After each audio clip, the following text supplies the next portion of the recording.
practices are really essential and are really effective for me. 3 to 5 games kada araw. I usually play around 12 to 13 hours a day. Bale, nagpa-practice kami. Parang, yun nga, hinahanap namin yung strategy na kaya namin manalo kasi nga malakas yung mga kalaban namin. Every game gusto mong ipanalo kasi syempre parang nilalaban mo yung parang bansa na Pilipinas. Ito lang yung naging way kung ba't nandito walang iba.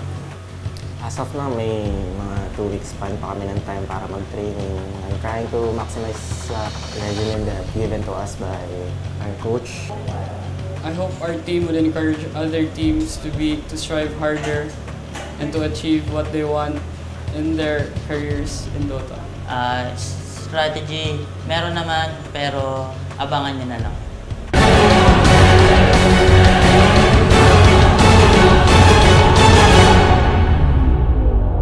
Menesky would like to thank Smart, ELDD, and Sports 5